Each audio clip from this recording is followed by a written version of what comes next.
You're just lounging around all day without working? Don't be so spoiled. My mother-in-law's lectures echo through the house almost daily. As I soothed my twin daughters, I was growing weary of my mother-in-law's constant nagging. Then, as if to add insult to injury, my husband said, "Man, I shouldn't have married someone who's given up on being a woman. I want to divorce." Something snapped inside me.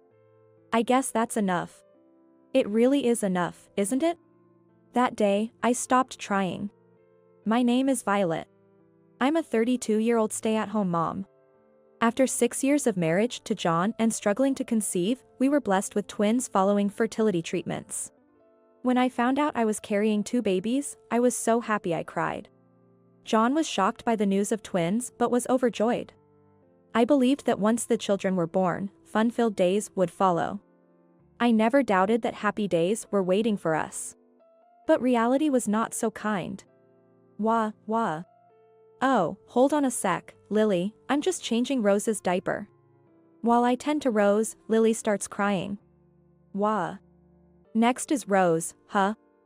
I'll give you yours, as soon as I'm done with Lily's milk. When I'm attending to Lily, Rose starts to fuss. Phew. Rose finally fell asleep. Wah. Ah. When Rose sleeps, Lily wakes up, and when Lily sleeps, Rose wakes up. Why can't you both just sleep at the same time? Taking care of twins is overwhelmingly busy. When one calms down, the other starts fussing. Somehow, they take turns needing care, leaving me no time to rest. What day is it today? What day of the week? Is it day or night right now? When did I last sleep? Oh, I've only eaten a single piece of bread today. Days go by where I lose track of time and date. I often fall asleep while feeding them, dropping the bottle in the process. I thought I understood how hard it is to care for even one baby. Still, I think to myself, if it were just one instead of twins, maybe it would have been easier. Before the children were born, my husband used to be more attentive. He researched and bought various parenting gadgets. He seemed like he would become a hands-on dad. But that anticipation turned out to be an illusion. My hopes were dashed. A husband who does nothing was what I was left with. Hey, where's my dinner? As I'm taking care of our daughters, my husband, who is watching TV and playing with his phone, demands his meal. Sorry, I didn't have time to go shopping. Can you go buy fast food or something? I apologize profusely as I continue to busy myself with the children. My husband frowns in displeasure. Huh? You're telling your husband, who's tired from work, to go buy his own food? To eat something instant? You're the worst wife. Spitting out those words, he stormed out of the house. The door slammed shut with a loud bang. Again. He's probably going out to eat. A few hours later, he'll return slightly tipsy and startle the kids awake by loudly announcing, "The Lord of the Manor is back." Hey, girls. It's Daddy. I'm no longer surprised by this routine. This has been my husband's behavior since the twins were born. Stop it. They had just fallen asleep together. Wah. Just as I feared, they woke up. Sure enough, the loud voice of my husband woke the children. In times like these, I resort to the double cuddle technique. It's still manageable because they're small, but what will I do when they get bigger? Despite waking them, my husband complains, "So noisy. Why are babies always so loud?" as he heads to the bathroom. It's your fault. I glared at my husband while holding both kids, but he was completely oblivious to my anger. It's been 2 months since the twins were born. Not once has my husband helped with childcare. He rarely even holds them, let alone change diapers or bathe them. He's never even fed them milk. Every day when he comes home from work, he just plops down on the sofa. He lounges and lazes around as he pleases. I don't even have the time to complain, my days are a whirlwind of activity. Yet, my husband's demands are relentless. Where's dinner? What is married couple? The saying children are a bond between parents feels like a cruel joke. It makes me want to cry. But I don't have any time for tears. Because before I can shed a tear, the twins start crying. I thought life would be fun once the kids are born. But the unexpected wasn't just limited to my husband. "Violet, are you there?" The intercom rings, and upon answering, my name is called out loudly. As if it's not obvious I'm here if I'm answering the intercom, right? "You made me wait quite a bit. Were you trying to ignore me?" "I was just changing a diaper and couldn't leave." "I wasn't ignoring you." "We'll see about that. My in-laws' house is just a 10-minute bike ride from our apartment. Since the children were born, my mother-in-law has been coming over almost every day. And she never forgets to bring her complaints. Look at this mess. It's like a garbage dump. I'm sorry, I haven't had a moment to tidy up." Unsorted laundry had taken over the sofa. Garbage bags missed on collection day are piled up by the entrance. The kitchen with a pile of unwashed dishes. And the floor is strewn with baby gear. I managed to keep the area around the children clean, but the rest of the space might as well be a dump. Really, what's with wives these days? Neither working nor managing the household, what are they doing? Muttering under her breath, my mother-in-law inspects the house as if conducting a review. "Come on, don't keep the babies cooped up at home. Go out to the park or something." And like that, we were practically chased out, the children and I. Pushing the stroller, I can't help but sigh with every step. Being criticized for not keeping up with household chores, but there's nothing I can do. After all, I'm raising twins all by myself. No, that's not right. It's not just the children. I'm also taking care of my husband. A big reason why the household chores aren't getting done is because of my husband. And then, my mother-in-law says something unbelievable. "Violet, maybe it's time you started working? You've got to be kidding, right? How does she expect me to work? Normally, infants can be placed in daycare from 2 months old, but there's no such facility near us. Even if there were, there'd be no openings mid-year. And on top of that, there are twins. Getting a spot for one is hard enough, let alone for both. It's just not possible. So, I can't work." Yet day after day, my mother-in-law repeats the same thing. "Don't be lazy, go get a job. Housekeeping is a wife's duty. Keep the house clean since you have babies. Your husband's job is physically demanding, so make sure you prepare nutritious meals." I'm sick of hearing it. My husband is bad enough, but my mother-in-law is the same. She occasionally helps with cleaning, but generally does nothing. She comes over every day, only to inspect the house and list her complaints. Then, after briefly playing with the kids, she leaves. What's the deal with that? To be honest, I want to scream at her not to come.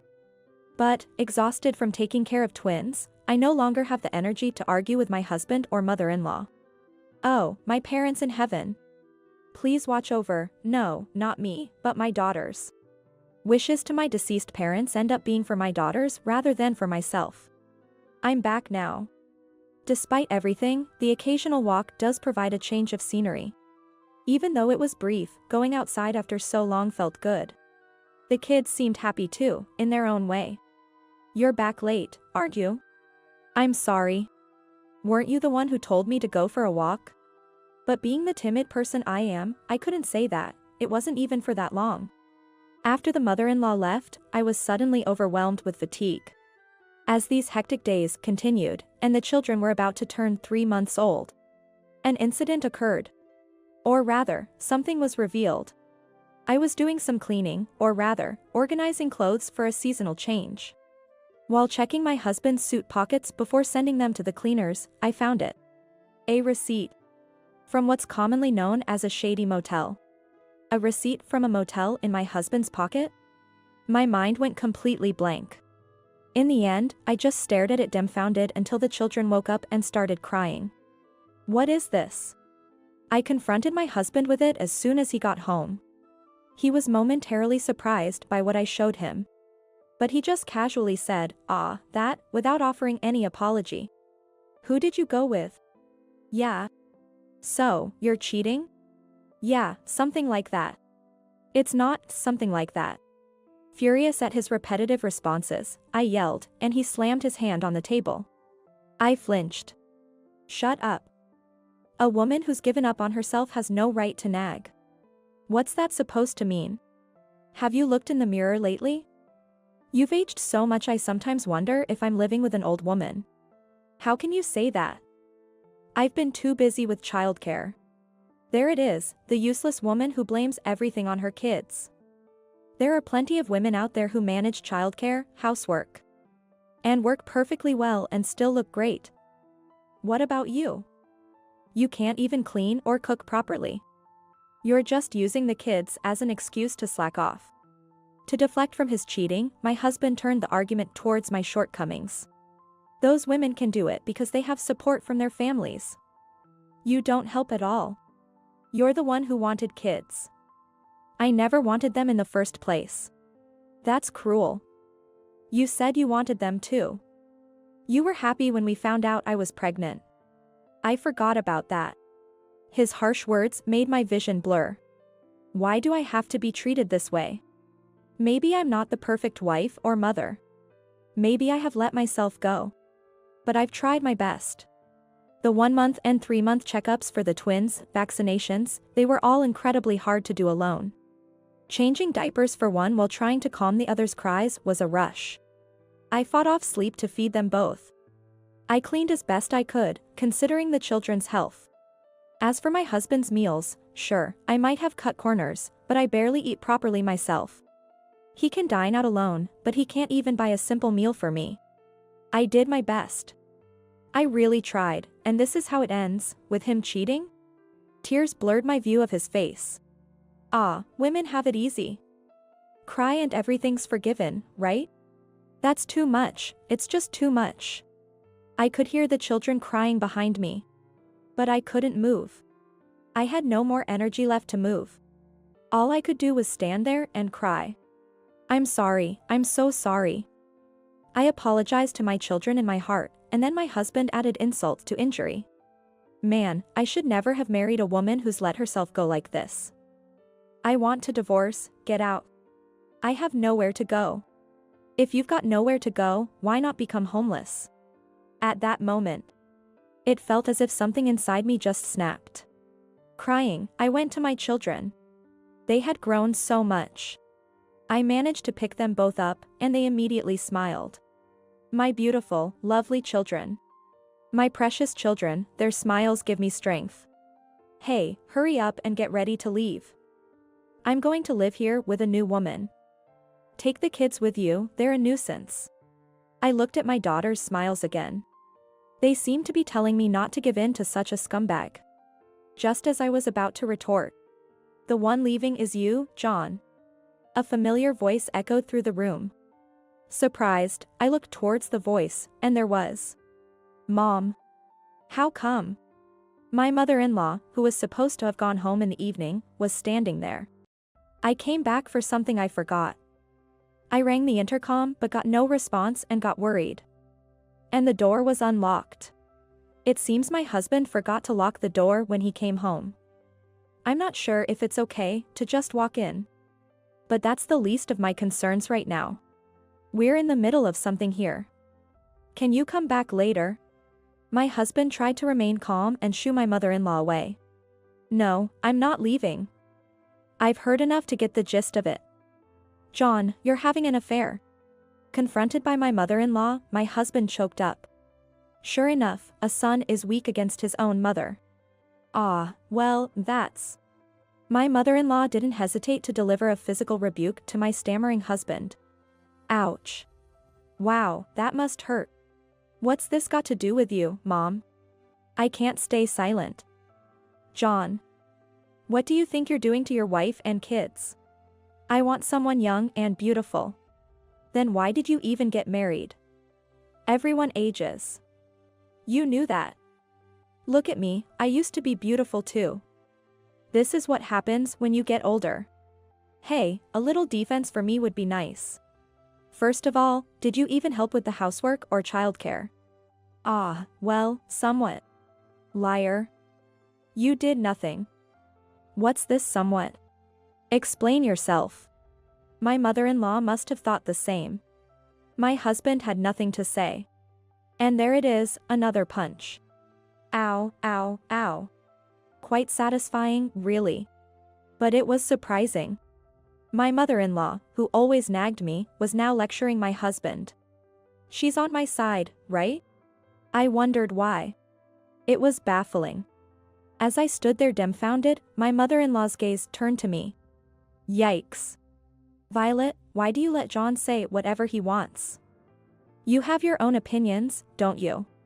You started scolding him before I could get a word in. I missed my chance. Well, sorry about that. Say what you need to say. Yes, ma'am. Though I straightened up and responded, I asked what was on my mind first. Weren't you dissatisfied with me? Saying that I couldn't handle household chores, parenting, or work? Of course, I do.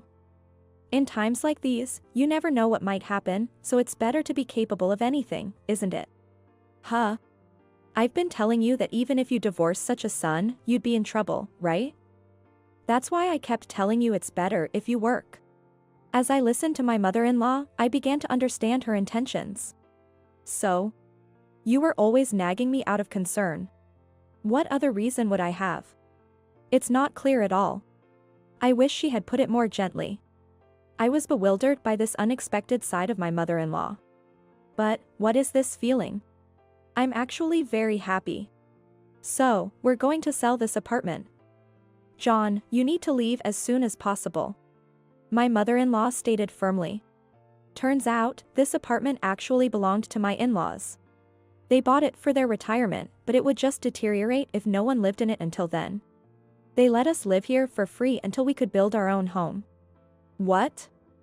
But what about your retirement? My husband still tried to argue. I've discussed it with your father, and we've decided not to move from our current home, given how settled we are in the community. So? Once you leave, we plan to sell this apartment and use the money for our retirement.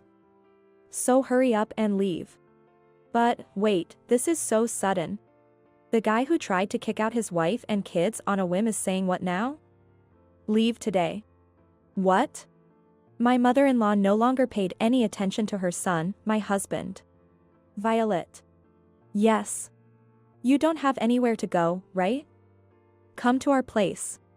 Yes. Wait, what? Our house is big, plenty of rooms to spare. We don't need rent. I'll take care of the housework, and I'll help with the grandchildren. So you can do what you want without worry. Ah. You want to spend time with your children, right? You want to work, right? Enjoy delicious food, relax, and watch your adorable children grow up. That's the life you want, right? Yes. Tears started flowing. They just wouldn't stop. My tears fell on the cheeks of my children cradled in my arms. My daughter reached out her hand, noticing the droplets. When was the last time I really looked at my daughter's face? She's supposed to be cute, but I had lost the ability to see that. The days had been overwhelming. I'm sorry for only being able to speak harshly. I'm an old-fashioned woman. Even though I understand, it's hard to change. I nodded silently to my mother-in-law's words. My husband and I were truly happy to have you as our daughter. We were over the moon with the twins' birth. That's why I ended up being so harsh. I'm sorry. No. Thank you for worrying about me. I'm really happy to hear your kind words. My mother-in-law gently placed her hand on my tear-streaked face. It was incredibly warm. You've done well. I really think you've tried your best. So it's okay, now. You don't have to try so hard anymore. Yes, yes. My mother-in-law's words push me forward. I guess it's okay, now. It really is okay, isn't it? Today, I decided to stop trying so hard. So, I accept the divorce. From this point on, we're strangers. Goodbye. Oh, and make sure you pay child support. Since you admitted to cheating.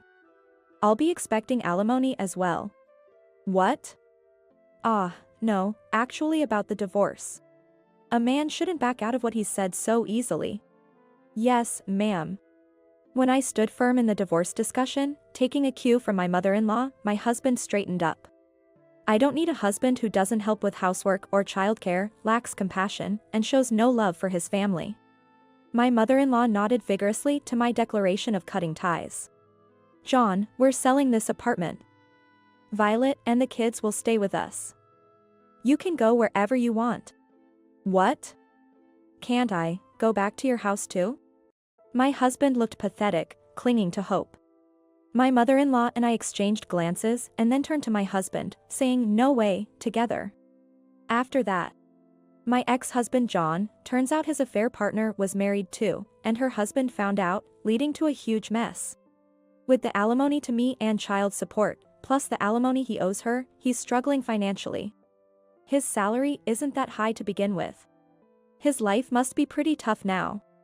He's living alone in a rundown apartment, surviving on cheap instant noodles every day. Apparently, my former in-laws are turning him away whenever he comes crying to them. The kids and I are living peacefully at my in-laws' house. I honestly felt conflicted about relying on them. But my mother-in-law said, "You're the mother of our beloved grandchildren. Even if you're legally a stranger now, you're an important person to us. Forget about the family registry. You're our precious daughter. Don't hold back." My quiet father-in-law listens with a smile. I'm filled with gratitude towards them. Come on, instead of crying, why don't you take the kids out for a walk? I'll prepare dinner and get the bath ready. Thank you so much. My mother-in-law smiled warmly. I realized that the usual park had unknowingly transitioned into the blooming season. I've been spending my days looking down, being careless. Now, I've finally managed to lift my head. Children's faces light up with broad smiles among the fully bloomed flowers. Parenting will surely continue to be filled with challenges. But with these smiles, I'm confident we can overcome them. I'm sure we'll be able to keep pushing forward. Beneath the fully bloomed flowers, I spread my arms wide.